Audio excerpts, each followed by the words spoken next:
page for Tuesday, June 28th, 2022. Thanks for joining us. I'm George Gerbo. At the G7 summit in Germany, the U.S. and other economically powerful democracies vowed to back Ukraine for as long as it takes, with expanded sanctions on Russia and more sophisticated weapons deliveries. Guy Taylor reports the heads of the Group of Seven leading industrial nations made the promise after a briefing by Ukrainian President Volodymyr Zelensky. Zelensky said he needs more leverage and more military victories on the ground before participating in any peace negotiations with Russia, which controls much of the eastern border of Ukraine. Although the G7 nations stopped short of formalizing any major policy announcements, officials said plans are in the works for a range of sanctions, a price cap on Russian oil, and an increase on tariffs targeting several other Russian goods. Ukraine's plight was underscored by a Russian missile strike on a crowded shopping center in the central city of Kremenchuk. Officials said 1,000 civilians were in the mall, with at least 13 people confirmed dead and dozens wounded as of Monday evening.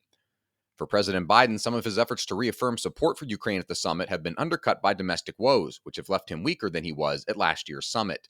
Jeff Murdoch reports the president is bogged down with low approval ratings as Americans deal with the pain of soaring food and gasoline prices. A possible recession is looming, and Biden's party is at risk of losing control of Congress in the November elections. Several leaders who have strong relationships with the United States took the unusual move of weighing in on domestic matters. That includes the recent decision by the Supreme Court to overturn Roe v. Wade. Canadian Prime Minister Justin Trudeau called the Supreme Court decision horrific and a devastating setback, and French President Emmanuel Macron accused the court of undermining women's liberties. Decisions continue to come out from the court in the final week of its term, and it has ruled 6-3 in favor of a public high school coach who was fired after he prayed at midfield after games. Alex Swarry reports Justice Neil Gorsuch said Joseph Kennedy, who coached at a school in Bremerton, Washington, proved his post-game prayer was private and that no students were compelled to join him, and that the government can't punish someone for personal, private religious expression.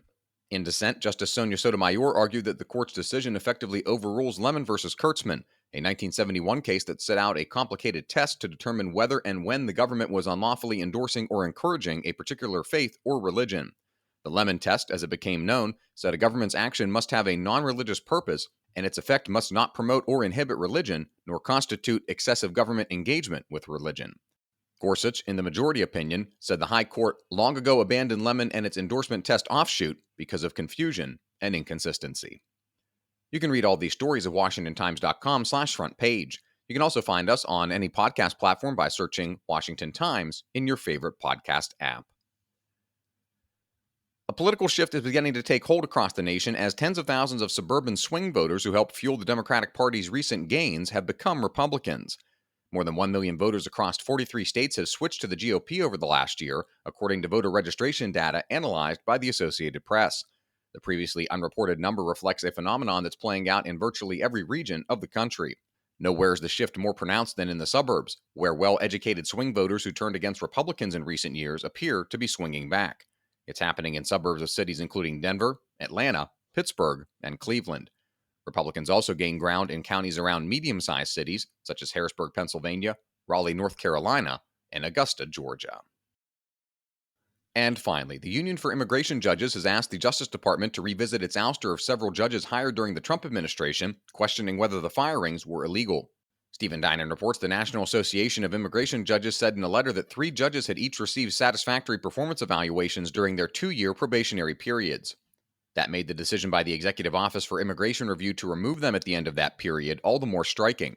4 of the top officials at the agency have been removed from their post, in addition to more than 6 immigration judges, according to one source. Find all of today's front page stories at WashingtonTimes.com/front page or on the Washington Times app, and find us wherever you get your podcasts. Just search Washington Times in any major podcast app. You can also find us on Twitter and Instagram at Wash Times for breaking news, sports, commentary, and more. For the Washington Times, I'm George Gerbo.